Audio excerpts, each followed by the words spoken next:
For many employees, caregiving doesn't stay at home. It often shows up at work.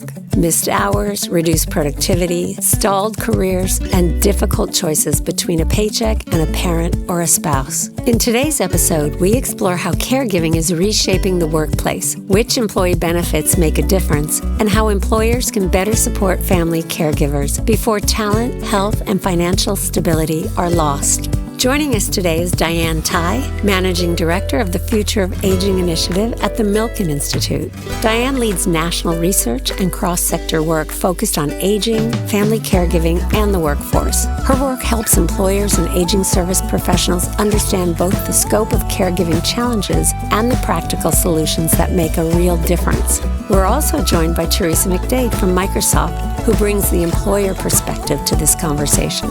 Teresa works closely on employee experience and support within a large, complex workforce and has firsthand experience translating awareness of caregiving needs into real workplace practices and policies. And later in the episode, we'll hear from Bryn Ceman with the Greater Wisconsin Area Agency on Aging. Bryn and her team created an employer care kit to help employers become more caregiver friendly. We're excited to hear her insights on what works and how these resources can make a real difference. Welcome to the Care Economy, Practical Approaches to Family Caregiving and Financial Wellbeing. And I'm really excited today about our guest experts because they have real-world experience in this space. And as we said before, family caregiving doesn't stay at home. It often shows up at work. So today's guests are going to share with us information that they have learned and gathered, and especially from our first expert, Diane Ty. Hi, Diane. I'll tell them a little bit about you in a bit, but I want to say thank you for being here. It's great to be here. Thanks, Maureen. Oh, you're welcome. I know you had a little bit of time off and you're on the East Coast where it's nice and cold right now. Well, I just want to tell our guests that you are from the Future of Aging Initiative at the Milken Institute. You're one of the authors of the report that we're going to be talking about, Supporting Family Caregiving and How Employers Can Lead. Diane is one of the authors, and her work on aging and caregiving and economic sustainability is helping employers and policymakers understand why caregiving matters and what actually works. I'm thrilled to have you bring both data and real-world information to us. So let's just dive in a little bit. You know, what really stood out to you from that report in the workforce? So yeah, we actually released the report in January of 2025, so almost a year ago. It's already out of date just because the statistics we used, we talked about the 53 million family caregivers, 61% of them holding paid jobs. And there's a report that just came out this past summer from the National Alliance for Family Caregiving and AARP. And the numbers are now 63 million family caregivers with 70% holding paid jobs. So a 45% increase in just a decade. That's a huge jump. It's huge. And 20 million more family caregivers. And, you know, it's largely driven when you think about the number of caregivers who are assisting older adults. It's risen substantially, and that explains the large proportion of growth, or the large portion of growth, because we are seeing an increase in our aging population. So that stood out in terms of why, as the leader of our Future of Aging, we really wanted to shine a light on the impact, particularly of elder caregiving and the impact on workers, because it's quite different from childcare. Yeah, well, how unprepared are the workplaces? Did the report, shine a light on that? Yes, I think workplaces are unprepared, particularly for the elder caregiving piece. It's not well understood, and it's growing. Different from childcare, if you think about it, you know, people really understand some of the milestones of when a child might, first of all, there's well understood types of support, whether it's daycare or nannies or shared nannies. Then there's nursery school, pre-K school, and that child eventually launches. School starts in September. With elder caregiving, it's unpredictable. It can be sudden. It's not something we planned for. It could create crisis. It's episodic, or it could be ongoing for many, many years. We might share photos of our kids going back to school, or at Halloween, we're not sharing photos and talking about Right.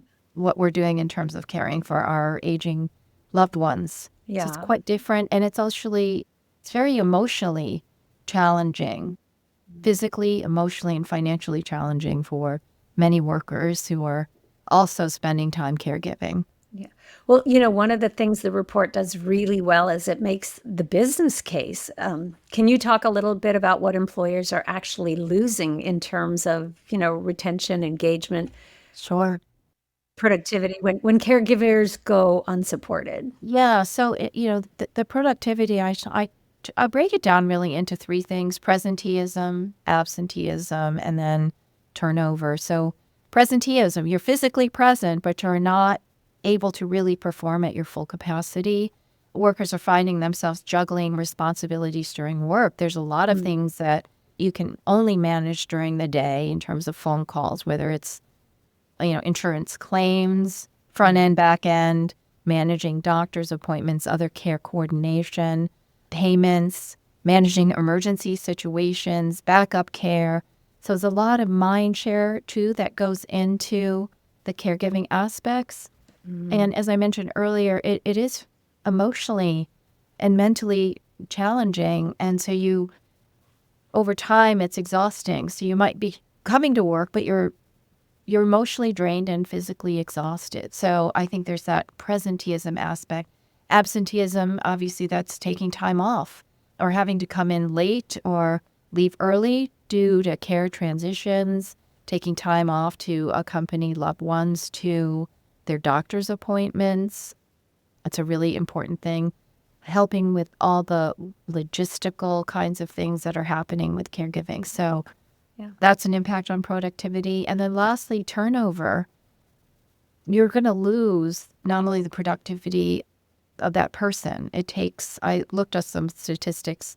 The cost is anywhere from 50 to 200% of the full-time salary to replace an Wow. employee. And Wow. we're losing that institutional knowledge, that full capacity. There's that training aspect. There's also the impact on the other employees who have to pick up the slack when there's a vacancy. That could learn to burn out for them as well. So that employee turnover is quite costly. And, when I think about productivity, that does not actually take into account the increased costs that we see for family caregivers in terms of their own healthcare costs. Oh, that's something people probably don't even think about. Yes. Yeah. Hmm. Yes.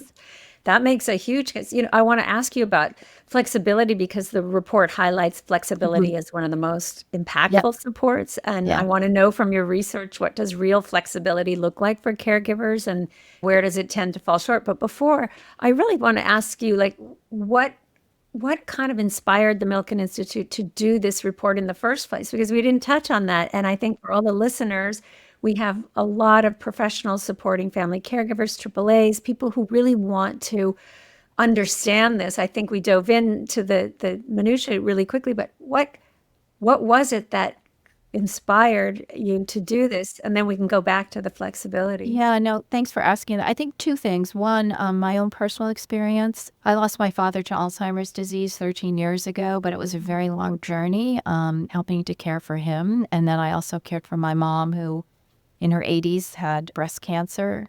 I believe it was directly a result from the stress that she endured caring for my father as a dementia caregiver for many years.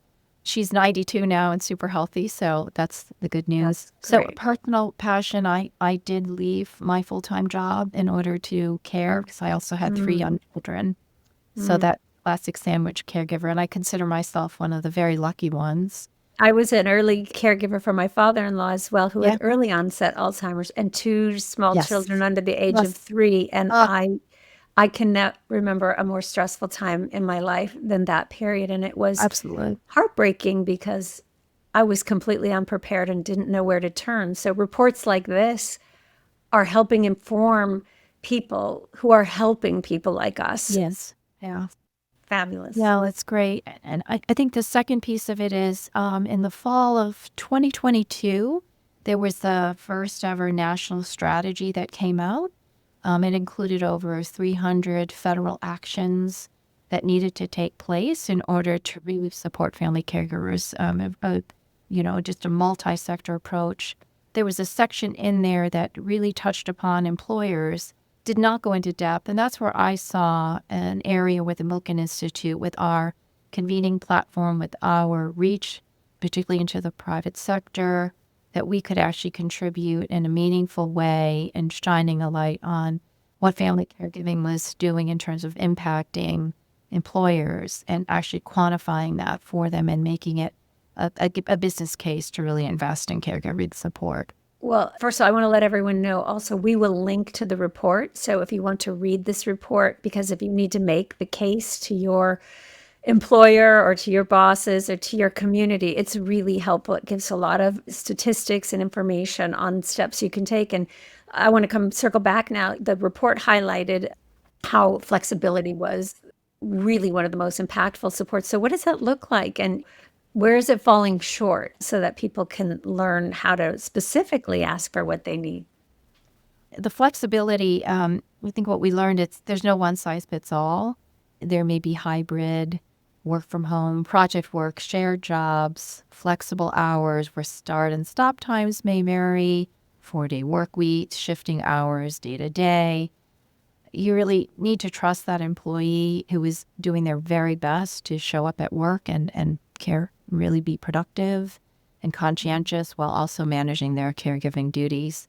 I was so lucky. I had a boss who said to me, I don't care where or when you work, I just care about your results.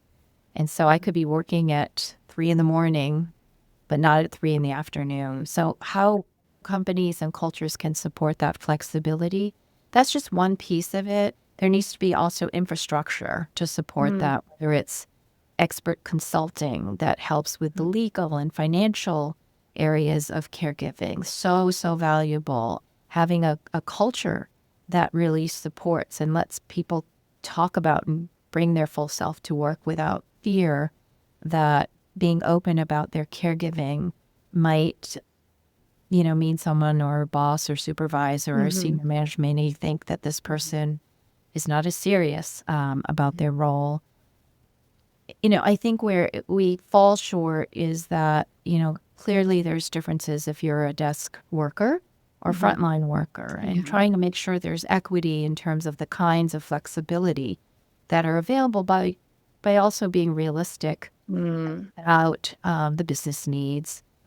I do think companies that are larger have more ability to offer flexibility than your smaller companies. We're going to talk to Teresa a little bit about that because I know at Microsoft they've implemented some amazing, very progressive policies. But this brings me to another question. Caregiver-specific benefits, not just generic wellness offerings. So can you name, or do you have a few examples that consistently show up as meaningful, especially for like mid-career employees who might be juggling both parents and kids? Yes. So I mentioned flexible work arrangements, but also that came up repeatedly in our research is paid leave. Paid leave that's separate from vacation leave, personal days, or sick leave. You don't want people using their vacation to have to take care of their loved ones. They need to be refreshed. So that came up repeatedly. It also needs to be that paid leave, flexible and intermittent. So it's not like you need 4 weeks off or 2 weeks of paid leave. Caregiving, particularly when it comes to elder caregiving, can be very episodic. And so having that flexibility. Another area of need is around care navigation and support. So the navigation between what a healthcare system delivers and then social care. So through our AAAs, we learn about the transportation, the food delivery, the home and community-based services that are needed to support someone who's at home while the person may be working outside the home, so that the ability to really understand what's available locally to create those personalized care plans and navigate. And then our research also showed the need for financial, legal support. So all those documents related to care, whether it's the healthcare proxy, the durable power of attorney, living wills, advanced care directives, really important. We heard a lot about even just understanding how Medicare works. Oh, yeah. So Part So A, B, C, complicated. D, It's right? so How complicated. Medicaid works. So, those are things that you can imagine could be super helpful in the workplace to be able to show and offer that kind of employee support and awareness and education. I know Teresa's going to talk a little bit about this as well, because I know Microsoft has implemented a lot of that. On the second half of this podcast, have Bryn Ceman from the greater area in Wisconsin, who is going to talk about this too, because they just took the reins and created some of this for their community, their AAA. So I'm excited to have her talk about that too. So something that also came up, which I want you to talk a little bit about it, and I know Teresa and Bryn will too, but how important is it for employees to be able to identify as caregivers at work without stigma? Because we know, and you and I have talked about this before, that there are people that have lost promotions and lost raises or been overlooked for other project opportunities because people know they're caring for either children or a spouse or a parent. And so, most people don't want to raise their hand and say, I'm a caregiver, because they're afraid of the stigma or being recognized as someone who doesn't have any free time or whatever that might be. So how do we address that? Did the report come up with anything that we did talk about this as a recommendation, and we called it becoming a care-aware culture, so that your senior leaders are actually talking openly about their caregiving juggle and how they are trying to balance work and family life, and they're taking their time for family needs. So really modeling that behavior, so it gives the rest of your employees the permission to talk about it and not feel that there's stigma. And I think that is so critical in terms of a care-aware culture, so that we aren't stigmatizing care. And I think, as I mentioned earlier, I think it's much more with elder care than with child care. I couldn't agree more. Well, I'm going to ask you this. If there's an employer that's listening and thinking, we want to do better, but we don't know where to start, what's one or two entry points that feel both realistic but also high impact? And that's based on what you learned. You surveyed, Diane, how many people were surveyed, or employees, for this report? Well, what we did is we did a Delphi study where we talked to family caregivers, we talked to the subject matter experts, academic researchers, and then companies, employers. So we kind of did 360. You did the full circle. Came at it without. So in terms of the actual numbers, they weren't enormous numbers in terms of a national survey, but we drew upon so much of that by tapping our subject matter experts. Yeah. In terms of one or two entry points, just even surveying employees to find out who might be family caregivers. There's a couple gaps. People are not self-identifying as family caregivers in the first place because they think of themselves as sons, daughters, in-laws. Just doing what's natural, right? Just doing what you do with a family member. But label caregiver doesn't necessarily resonate culturally as well for some. So that's one gap. The second gap that we identified in our report is that employers are underestimating how many of their employees are actually caregiving. Going through this. So we found that was a gap. And so even just imagine just surveying your employees to find out how many and starting to see if the numbers that the employer is thinking is actually lower than the actual need. And just starting that conversation, creating, I'm thinking of low-cost ways to kind of tiptoe into this way.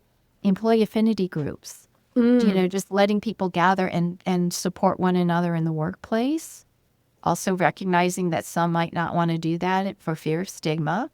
And again, having senior leaders begin to talk openly about what they're doing to manage their caregiving duties. Diane, one of the things I really appreciate about this report is it doesn't just live in theory. It really invites employers to step into action.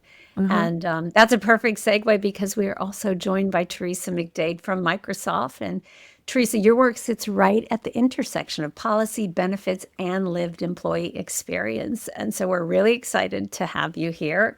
I want to just give a little bit of your bio. Teresa works closely on employee experience and support, and she brings the real world perspective to the caregiving conversation and how caregiving shows up inside organizations and how leaders can recognize it as a workplace issue and what it looks like to move from awareness into action. And her insights will help ground today's conversation and what it's possibly like inside companies. And even though there's no one size fits all solution, Microsoft's been very intentional about responding. So we're really excited to have you here and what the research shows and what it looks like in practice. So welcome, Teresa. Thank you. Thanks for having me. I feel honored to be here to talk about this important topic. I know most of us know the name Microsoft, but please tell us a little bit more about the company, maybe the size and the nature of the workforce, so listeners will understand what you're dealing with and at what size and scope we're talking about. Sure, you bet. Well, Microsoft is a global technology leader. We have more than 220,000 employees across 190 countries now. Our workforce spans engineering, sales, support. We have corporate roles. And our mission is to empower every person and every organization on the planet to achieve more. Wow. Well, what were the early signs, in a big company like Microsoft that caregiving was becoming, a significant issue within your workforce? Yeah. So one of the earliest signs for us was we saw an increase in employees taking, at the time, that we called family medical leave. It was an unpaid leave of absence, and employees were taking this leave of absence to care for a seriously ill family member, and oftentimes that included an adult or elder. But we also heard from those employees that they're already navigating this really difficult scenario, and then they're taking a pay cut. And that only exacerbates the situation. So in 2017, we took kind of a bold step and we changed the name to Family Caregiver Leave. And we launched this globally to where now we allow employees 4 weeks of fully paid time away at 100% of base pay. But we also did, to Diane's point, we heavily promoted using that leave of absence on an intermittent basis because we know that, it's not, you can't just generally take 4 weeks off. And frankly, caregivers don't want to do that. They want to stay in the workplace. They want to be productive, but they need time here and there to take away. So that's what we did. I think that was the first step. But then we saw a similar pattern, interesting, sort of unbeknownst to me in another area of the business. There was a project going on kind of around caregiving. It might have been, maybe exploring a caregiving app. And a number of employees volunteered to participate in this project. And in the course of that conversation, they all sort of realized, hey, we're all caregivers. We're all trying to navigate. We're having a difficult time.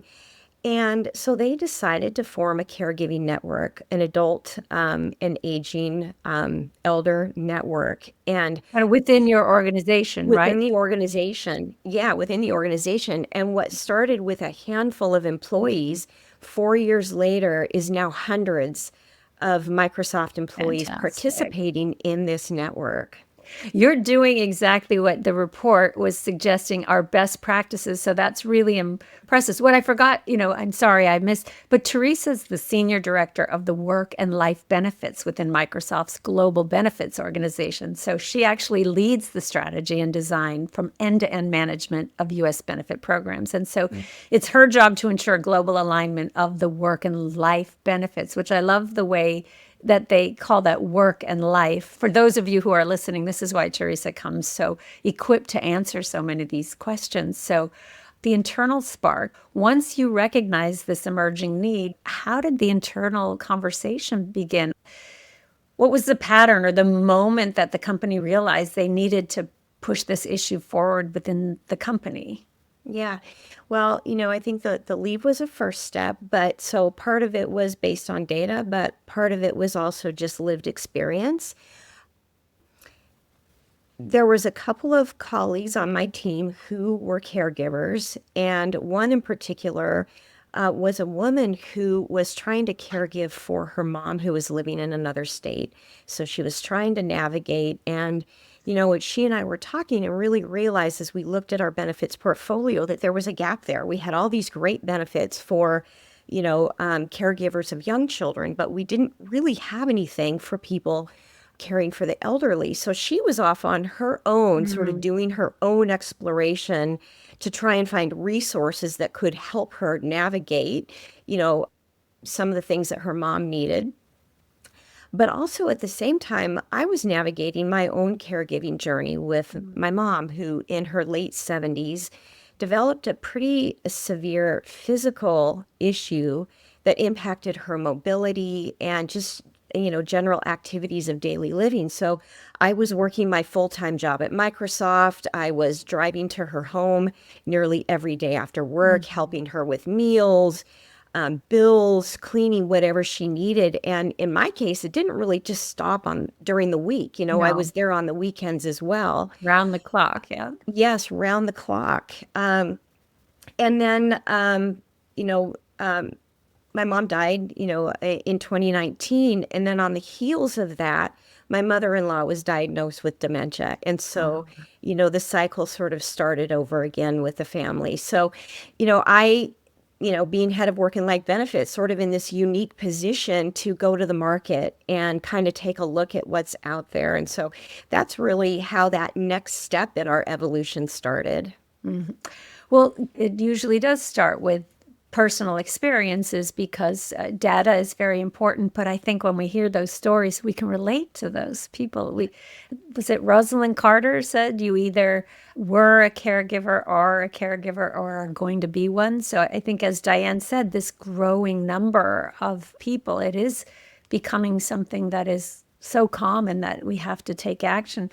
So that brings me to the question, all this makes a lot of sense, but leadership buy-in, if they don't buy in and buy in early, it's really hard to obviously pass these policies, but also benefits don't really matter if the employees don't know about them. So there's two questions about leadership and how did you get the employees to know about them and feel safe using them? So I'll give you one example, and I promise Diane and I did not speak at the beginning. We did not coordinate. But example that I will give that I thought was pretty cool. When we launched our global family caregiver leave, we took a very different approach than we had ever taken in the past. In fact, I don't think we've taken it since. But historically, when we launch a new benefit, that communication comes from HR. And this time we were very intentional, and we asked all of the leaders worldwide of their organizations to promote this benefit. And we launched it with a campaign that was, we hoped would resonate with with employees. And it was something to the effect of, when your family is the only thing that matters. And so these leaders communicated from top down. And what was really neat, and we did not ask them to do this, but many of these leaders actually shared their own personal caregiving journey stories. And so it was so powerful. I mean, employees came forward and just, even if they would never use the benefit, they just thought, wow, what a really neat thing how Microsoft is supporting employee caregivers. So yeah, that's just one example of how we have tried to get the message out and make employees feel comfortable, trust their leaders that they can come and say, hey, they're having a personal challenge and this is, a step they need to take. So just one example. You're describing, Teresa, a culture, and you're creating a culture of trust and safety. And, not everybody feels that way at work, and not all companies provide that kind of environment. But I think the purpose of this podcast and for listeners is to show them that this isn't just an employee benefit. This is benefiting them As Diane pointed out, the report shows absenteeism, lower productivity, talent loss, and that it costs so much more money to try to recruit, train, and support new employees than it is to support the employees who are already dedicated and committed to your organization while they're going through this. I mean, caregiving doesn't last forever, and we can do a much better job of supporting them. And you're showing us in real world practice that it can be done. And you and I talked about this a little bit, and I would love for you to share with the listeners about how the managers were on the front line and how you, the company, helped supervisors and managers recognize how they could support family caregivers. So you did a lot around language and helping them understand how to support their teams. Could you share a little bit about this? I think Diana's going to love this too, because it really reflects what the report says should happen. Yeah, I mean, I think a couple of things. The first is, I'm really proud, and again, Microsoft is a company that we can offer flexibility, and so we do offer that flexibility. But what is also really important is that we equip our managers with resources and information, so that they can continually, dialogue with their direct reports about what they need. And so it's providing managers with resources and sort of, consistent language that they can use. And it's helping managers understand that offering flexibility to your employees doesn't mean that you are lowering their responsibilities. It's just allowing them a different way to complete those responsibilities. And so, again, having that open dialogue, asking our managers to be curious and not make assumptions, and asking open-ended questions like, hey, how are things going for you lately? Then opens the door for an employee to come forward. They don't have to share their personal situation, but they can come forward and say, you know what? Gosh, I'm in a personal situation right now, and I could really use some predictability in my schedule on, Monday and Tuesday or whatever it is. So I think that's one thing that we do. But I want to say about 5 to 6, I don't know, I lose track of time. Maybe it's 7 years or so ago. I don't know. We sort of had a shift in culture with our managers, and we have a culture of what we call model coach and care. And so we use that regularly with our managers. And so when we think about caregiving, in coaching, again, it's really asking employees those questions that they can open up, and you can start having a dialogue about what they need. Modeling for us as a manager, as a caregiver, if you are in a situation like your direct reports, gosh, utilize the benefits. Take the time away. Like if your direct reports see that you are utilizing these things, again, they're going to feel empowered to come forward and say, those are some of the things they need. And caring is just simple. It's having empathy. It's when an employee shares with you that they are struggling, like listen to them, let them feel heard and acknowledged. And that goes such a long way for that trust. You even provided some language, right? You even provided language for those managers and supervisors to be able to adopt, and when they were speaking to some of their employees, so that they were using language that the caregiver could understand was safe. Diane, jump in. I'd love for you, Diane. I'm sure you have a couple of questions for Teresa too. And I'd love to hear some of your thoughts on what Microsoft is doing. Yeah, no, I'm just so impressed, Teresa, with what you've done, and congratulations. And the employees at Microsoft are super lucky to have you championing their needs. I'm curious to know, in terms of some of the global learnings that you've had. Our report was mainly geared toward the U.S. And statistics and situation, especially given our very complex, fragmented, and some would say missing long-term care system here. But other countries where you operate do have more supports, and I'm curious what you've learned across the different geographies. Our big focus is on the U.S. Yes, we manage to a kind of a global benefits philosophy. So each of our countries have the opportunity to work within their country in terms of the benefits that they offer. I would like to say that we have some global solutions when it comes to caregiving, but quite frankly, we're not there yet.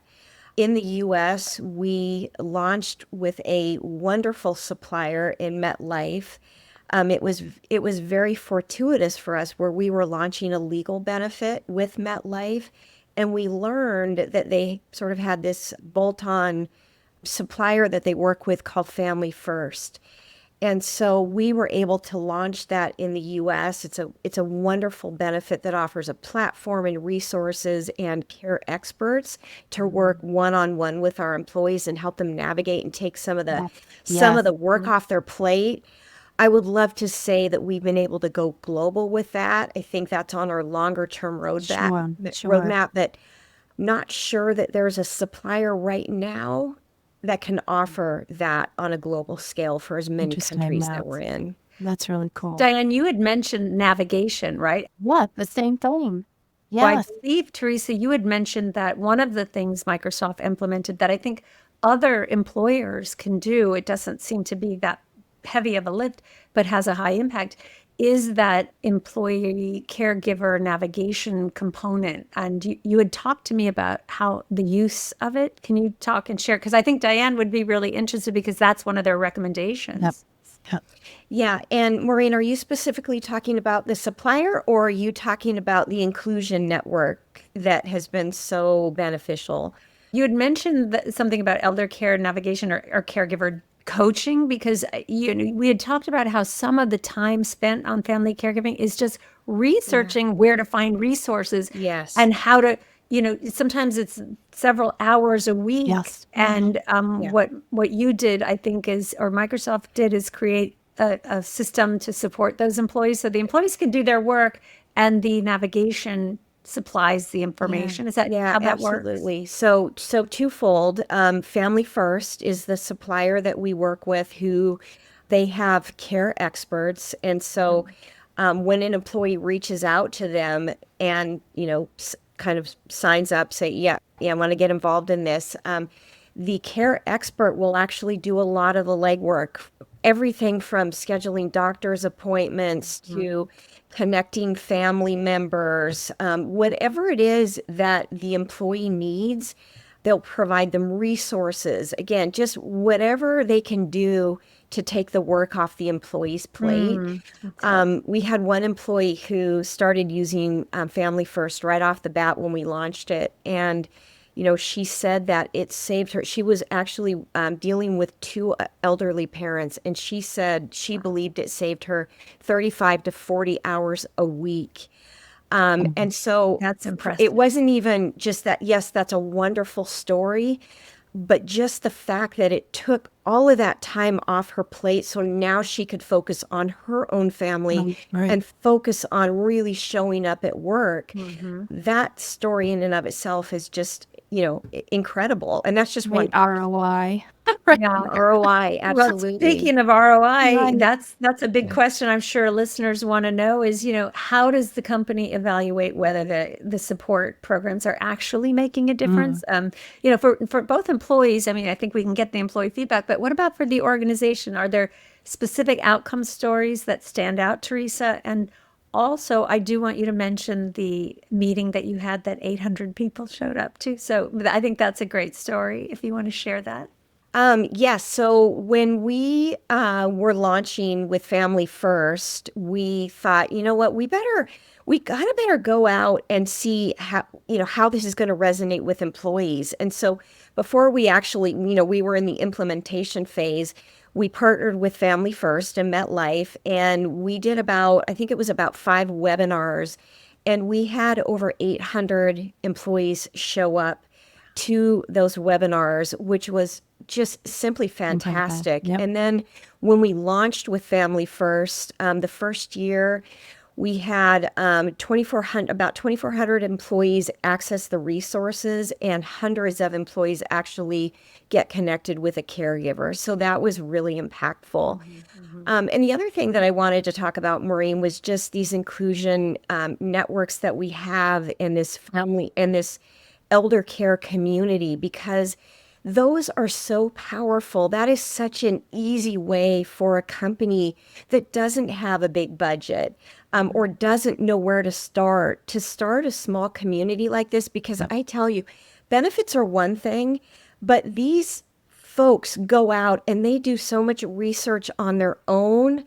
And I know at Microsoft, for example, they've started like a OneNote resource where they capture all of the great details and resources that people have come up with, and they share that with each other. It could be internal, it could be external, but that's such an easy way for employers to get started. That was going to be one of my next questions, but Diane, maybe I believe it was Harvard did a study that said the number one best action a caregiver can take is to get connected with other caregivers. Yes. They need to feel like they're not alone. No one should have to navigate this process alone. No one should have to become bankrupt because of caregiving. They should not have to lose work or quit work. And without knowing how to take these steps, they feel very alone. And Microsoft's a large company, and those companies that are listening, maybe you don't have a large HR department or benefits department. And that's why I'm excited to have Bryn Ceman join us soon, because there are other ways to do this. And they've created an entire toolkit called a Employer Care Kit, which is teaching employers how to take some of these actions on multiple levels. So you don't have to have 200,000 employees to make a difference. You could have 20 employees and still understand and navigate this. So I'm going to ask you one more question. And then if you have advice for any employers that are not large and don't have the big budgets, what's the practical first step that you would recommend, like someone could take tomorrow to better support their caregivers?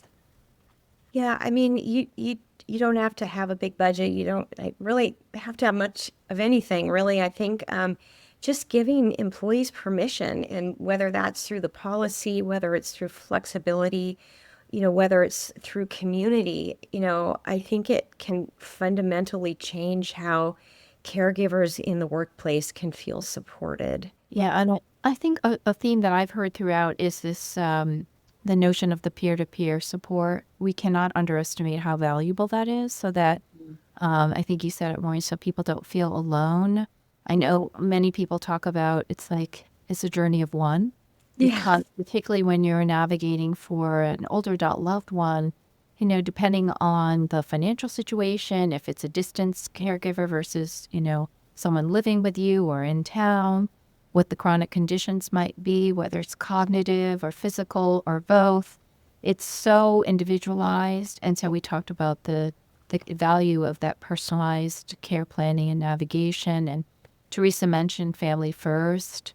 We, one of the sponsors of our work was Wellbeing, which is one of the caregiving technology platforms. The Care Concierge is the category that works with, employers to offer this kind of personalized outreach. And it does really help with one of the productivity areas I talked about, which was the presenteeism. So to hear that someone was saving 35 hours a week of their time because they could depend on an expert to create the care coordination and navigation, it's absolutely invaluable.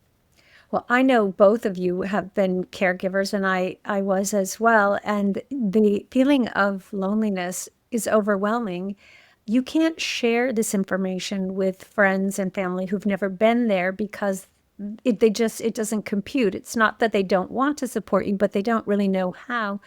And when you have a lot on your plate and you understand you're surrounded by other people who do too and understand it, you not only learn from them because we share tips with each other, but you also feel like there is hope and that there's a community for you. So I agree with you about starting a community, so that doesn't cost money. And it's so for employers who are looking at this, like, I cannot afford anything, I can barely afford the salaries, you can help make a community. And we're going to invite Bryn. Thank you for having me. So my title is the Caregiver Programs Specialist with the Greater Wisconsin Agency on Aging Resources. It's a mouthful, but essentially my bread and butter work is training our statewide and tribal caregiver coordinators.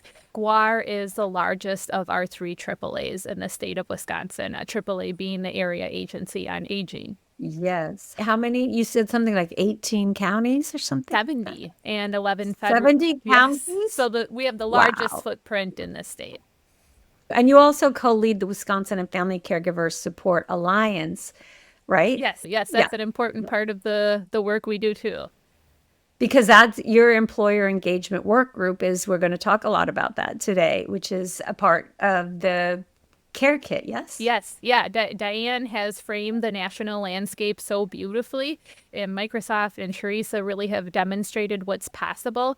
And I'm just really excited to maybe share a bit about what Wisconsin has done and really specifically the HR Care Kit and how employers of any size really can take steps and do small things, hopefully leading to bigger results. But it doesn't have to be a large benefit package. So there are things that can be done. And so my hope is just to bring that kind of local boots on the ground perspective. I was so excited to have you on. When I met you and we talked, I knew as a AAA representative and someone who was supporting family caregivers that you had so much to offer. Because a lot of our listeners are saying, well, what can I do? We don't have any funding.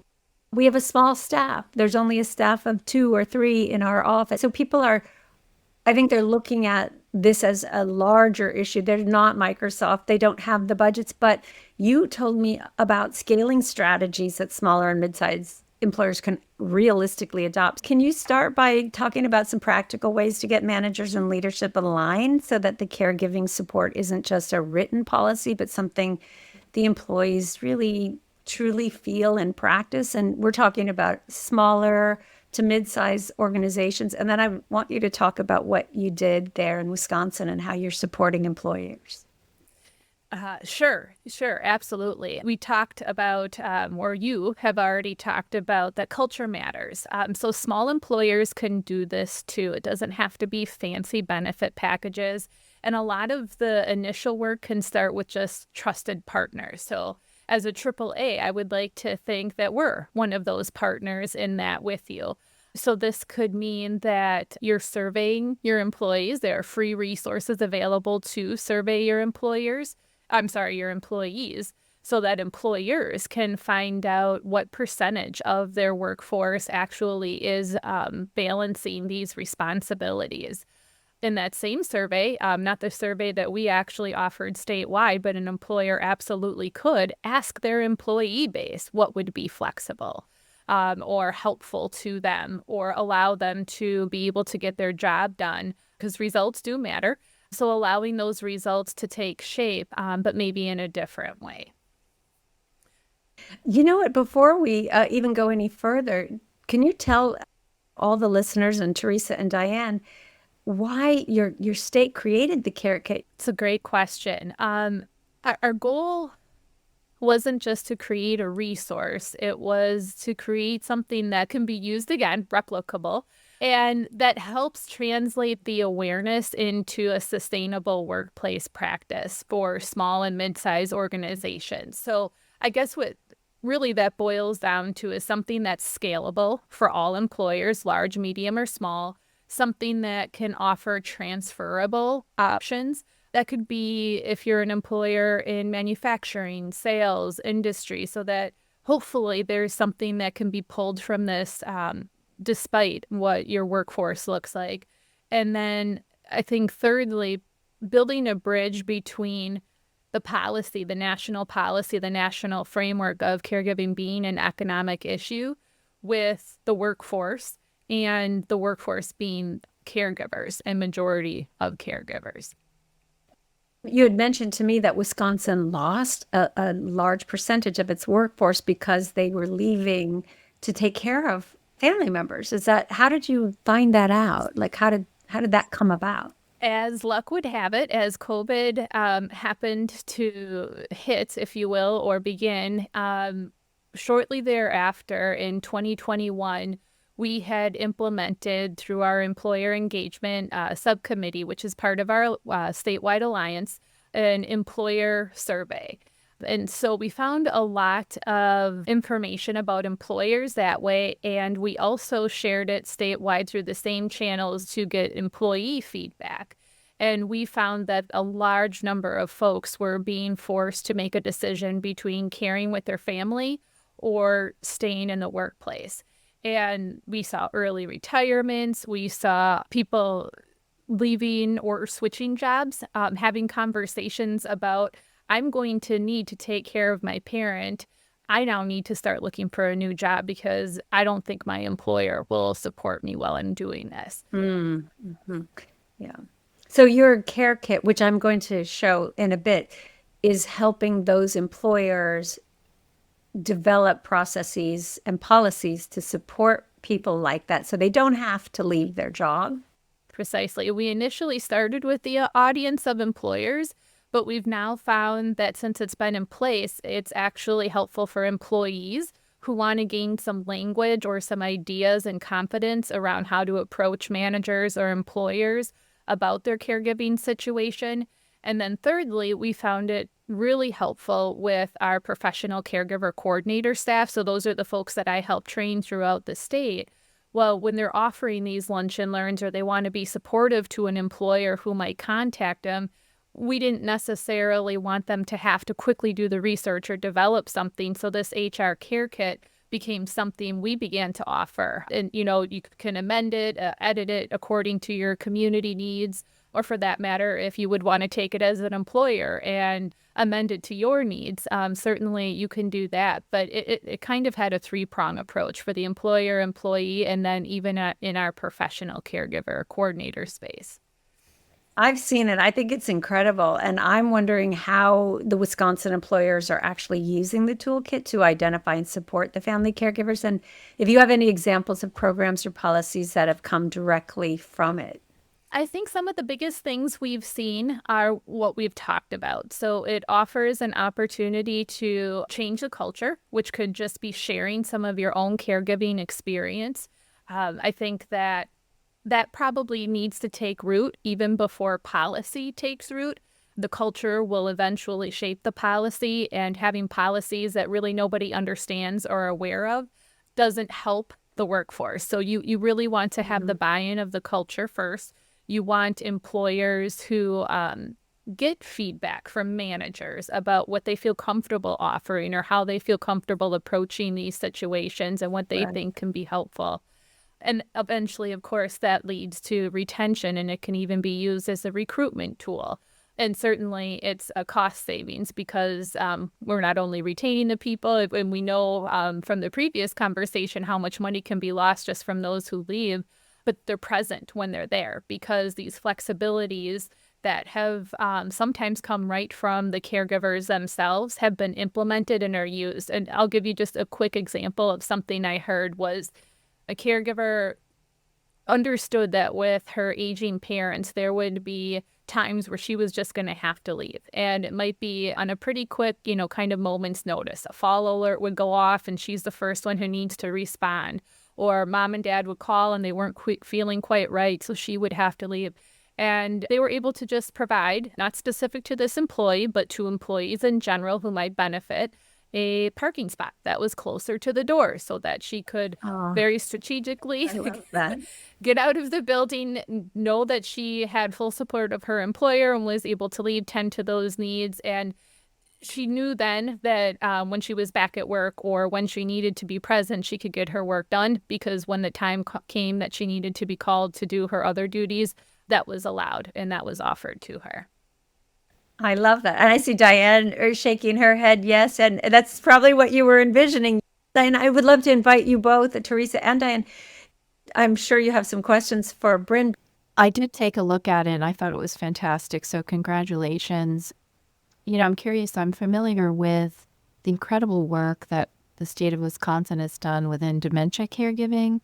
I don't know if you worked with Kristen Felton You're smiley. Do you work with Kristen? I don't work very closely, but I know her Okay. very well. Kind of like a local celebrity in the state. Absolutely. She is amazing. Yeah, so I'm just really impressed about the state of Wisconsin because you're clearly, you've got great leadership to you. be so forward-thinking, not only about the impact of caregiving, particularly around elder care, but what I've also observed of the leadership the state is doing within dementia care, led by Kristen. So you've got some real rock stars there, including you. But I guess my question for you is, one of the things we did acknowledge in our report was how, it is more difficult for like flexible work arrangements when you're in a small company, just realistically. Has that come up in some of the conversations? I know we've tried to focus on some low cost types of supports. I love this parking space example that you just gave.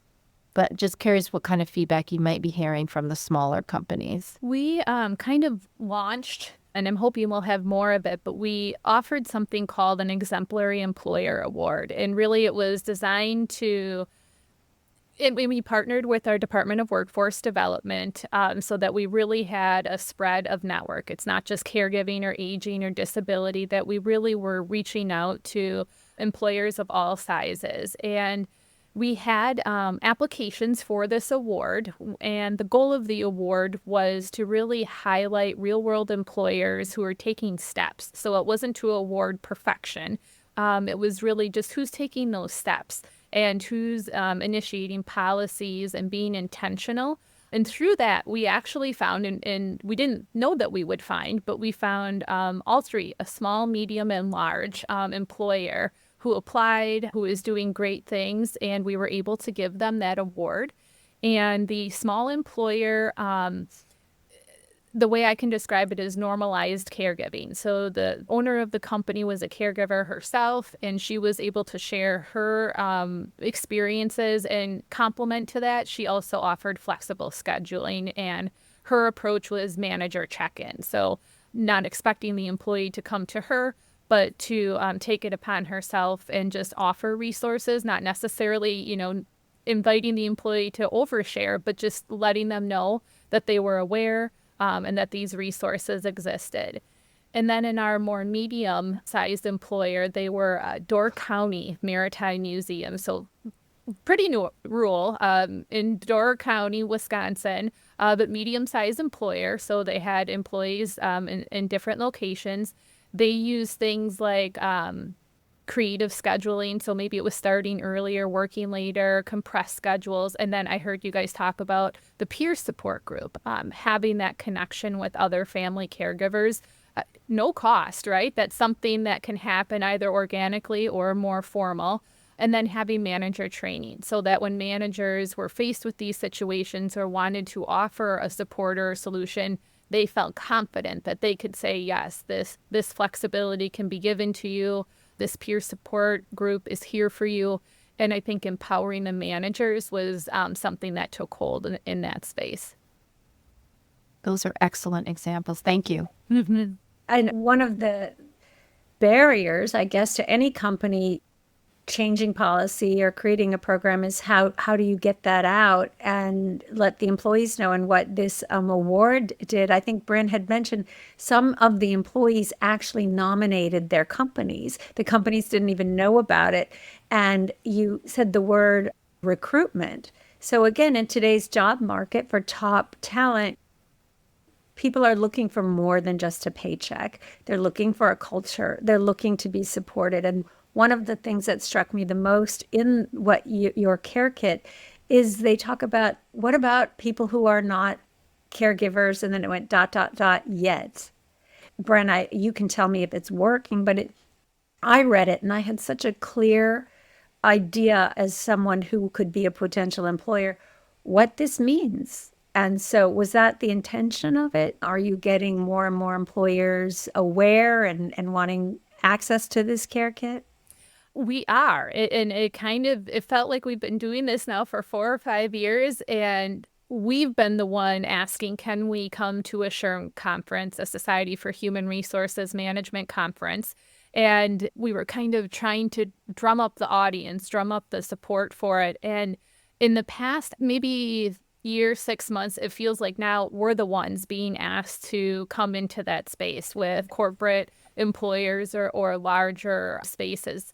Wellness committees are huge within those larger employer areas that have asked us, to come and, and I will also offer that because there has been a change in statistics and data and more opportunities for flexibility in what employers are doing, we need to incorporate and update a revised copy of the HR Care Kit. So that is coming, but it is all for the better. And our Exemplary Employer Award really just confirmed that practical language, the examples that were given, that culture is important, all the things that make up that care kit, it really solidified that really is working and you don't have to reinvent the wheel. Lots of times there's EAP benefits that we just aren't sharing as employers. Financial literacy, just get those out there, talk about them, and they may already exist and you may find that they're supporting caregivers in many different ways. I've been asking you questions, but do you have any questions for Teresa and Diane? I mean, they both have shared so much, but I thought maybe you as a representative from a AAA, we have a lot of AAAs listening, maybe so you're representing here. Through the conversation so far, is there anything that you'd like to know more about the report or about Microsoft's approach or policies or anything Teresa or Diane have had to overcome personally, in this space? Well, I'm excited about the idea to keep learning from thought leaders like the Milken Institute. I mean, what an amazing opportunity for me to even hear about this and to kind of be able to implement some of it, and hearing from Teresa what is possible going forward. Like, we've just really scratched the surface. So there is more that we can do. And I think that really has sparked excitement. So again, just looking forward to what happens in the future. But I guess it's not really a question, more of a thought for a Microsoft or large-scale employer. If you haven't yet, what would be a way to entice you to maybe involve some of our AAAs, our aging departments, or our area agency on aging to be a part of your caregiving workforce? What can we offer? How can we partner so that we're learning from you, but then also we can share with you maybe an HR kit that we've created, that type of thing. Yeah, absolutely. It's connections like this, right? So at Microsoft, we're always benchmarking with other small, large, doesn't matter. We are very interested in learning from other companies. And so, Bryn, happy to connect, right? I mean, I think that's the great thing about a space like this. We're constantly learning from each other, and you have great ideas that we wouldn't even have thought of. So we're always open. So know that you can reach out. And I just wanted to share with you that I thought the toolkit was wonderful. I love the different aspects of it, from getting the employer to think about the business aspect, because when we went to our leadership and said, hey, we're thinking about a platform, we know we need to do more than just leave. We focused on the broader issue of caregiving, not just Microsoft employees. So I thought, one, that was, that data that you have in there is really impactful. I also love the interview with one of the employees who was saying, gosh, she thought she was going to need to leave the workplace. She knew things were going to kind of progress in her caregiving.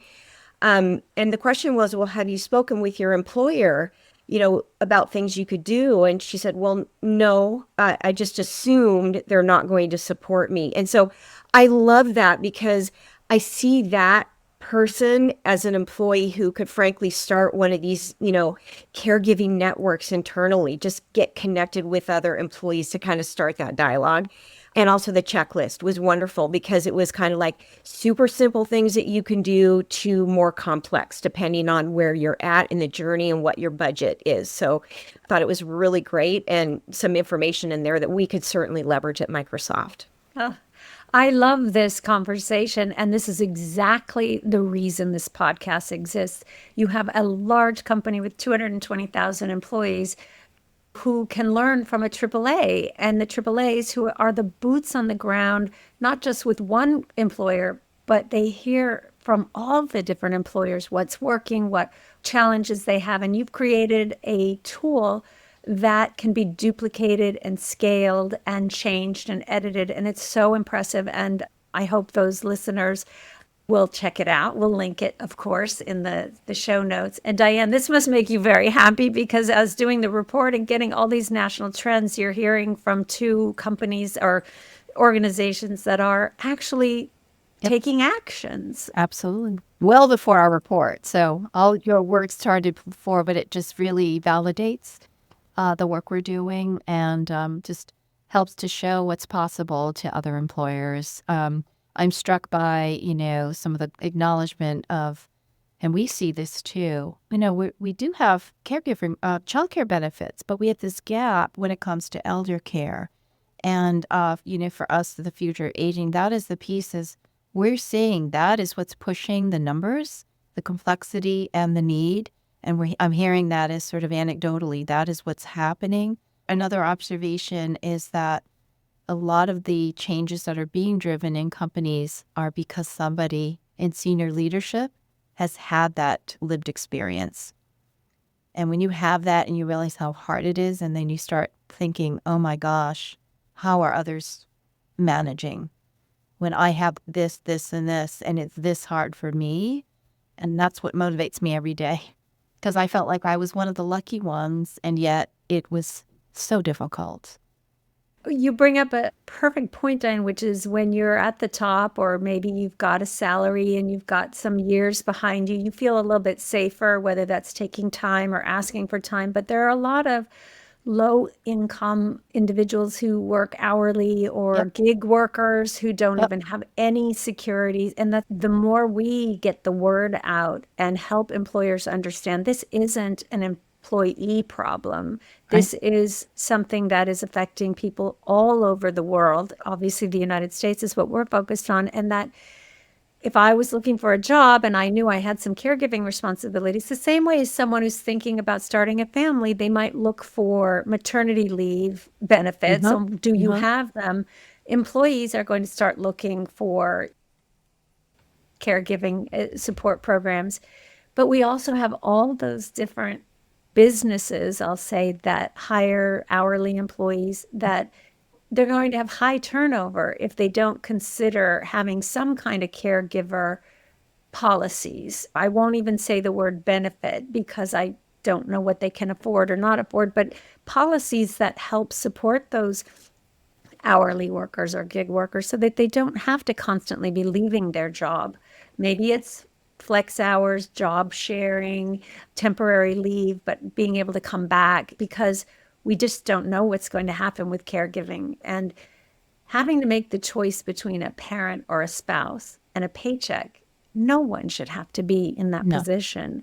And whether you make a nice salary or you are on the lower end of the financial income level, when it comes to caregiving, we still have to do the same things and make the same choices. It's just harder for some than others. So we hope that these conversations really open your minds and the listeners, those of you who are supporting family caregivers and are working towards this. Please do read the Milken Institute's report. We're going to link it. It's fascinating. You can read a little bit about what Microsoft's been doing, and I will link to the care kit that the greater Wisconsin area has created, and Bryn and her team have done a fabulous job. If you are an employer, I hope that you start thinking differently about your own employees and what you can offer, what kind of impact you can make. And as Teresa said, and Diane and I have spoken of, creating a culture of care for caregivers to connect without having to hide the fact that they're a caregiver. Destigmatizing this will move this needle forward so that we as a culture can accept caregiving as just a natural part of our lifespan, and it isn't anything to hide. Just one last final thought, Diane. We asked what to say to the employers, but what would you like to say if you are a family caregiver and you're listening today? Here's from Diane Ty. Just that you're not alone. There are millions out there just like you. And as difficult as it may seem at times, it does eventually end, and make time to care for yourself. And also, I just want to say, let's not,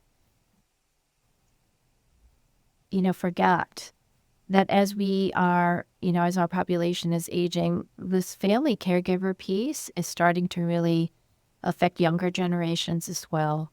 We're seeing more and more young adults who are caring for their parents, grandparents, who might be starting their careers or in their own educational journey. So this is a really national issue that policymakers, employers alike need to really pay attention to. Very well said. And Bryn, are you going to keep expanding this care kit? Can other AAAs contact you? Are they able to access this and learn from you? Is that open? Absolutely. No, and I need to give a shout out to my colleagues. So Harriet Redman and Lynn Gall are the co-leads of the subcommittee who helped us complete this HR Care Kit. So this is absolutely a team effort, not just something that I had a hand in. And it's certainly practical and applicable now. It's available on our website, wisconsincaregiver.org. Anybody can go to it, employer, employee, other caregiver coordinators. So please use it. Don't waste resources that are so precious on something that already exists. Well, Lynn and Harriet, thank you also. We appreciate it. It's an amazing product. And I hope if you are a AAA or any professional helping caregivers or an employer, please log on, check it out. It's a resource that will save you time, money, and headache. And again, it's a very impactful way to support your workforce and probably keep costs down because you're going to understand what's happening a lot better. And Teresa, if you were talking to a caregiver, having been a caregiver, having been in a very high profile, probably high intensity work environment with a large company, what would you like to say to employees of all levels? Yeah, it's probably similar to some of the things that Diane said, but certainly, don't navigate everything on your own, ask for support, take one step at a time, and remember how important caring for yourself is. It's a labor of love when we're caring for our loved ones, but you can't forget yourself. You have to have grace and take time away for yourself too. That very well said. And I would like to say to all of the caregivers, whether you're working in a large company, whether you're in the gig economy or working hourly, or maybe not working at all, caregiving is a labor of love. It is often not a decision people make. It's something that we find ourselves in, but it also can take its toll. So do get connected. Connect with other caregivers, whether that's through your AAAs, your communities, faith-based organizations, employers sometimes have them. But talk about it. Don't carry this all by yourself and alone. There is support for you. There are resources. And self-care is not indulgent. It's necessary. So please take care of yourself, look after yourself, and listen to and seek out resources to support you in this journey. Because as Diane said, it doesn't last forever.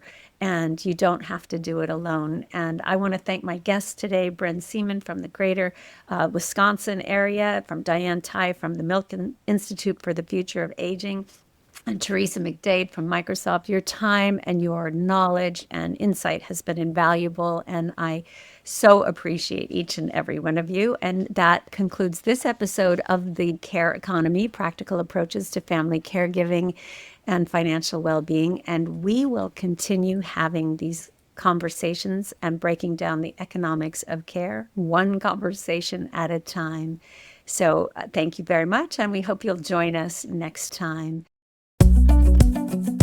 Today's conversation offered us practical insights and strategies that caregivers and professionals who support them can use to better protect their financial well-being and security while balancing work and care. I want to give a special thanks to Bryn Ceman and the Wisconsin Area on Aging, and today's expert guests, Diane Ty from the Milken Institute for the Future of Aging, and Teresa McDade from Microsoft, for sharing their insights and expertise with us. Conversations like this show why understanding the financial realities of family caregiving truly matters for employees, employers, and the systems that support them. The Care Economy podcast was made possible by the University of Southern California's Center for Advancing Family, Caregiver, Financial, and Workplace Security with funding from an Administration for Community Living grant. For more information about our guests, including links to resources, tools, and any references mentioned in today's discussion, visit our show notes or our website and find this episode on YouTube or wherever you find your podcasts. We want to remind everyone that the views and opinions expressed in this program are those of the speakers and do not necessarily reflect the views or positions of the University of Southern California, the Administration for Community Living, or any entities they represent. And finally, to our audience, thank you for listening and for being part of the effort to strengthen the systems that support family caregivers.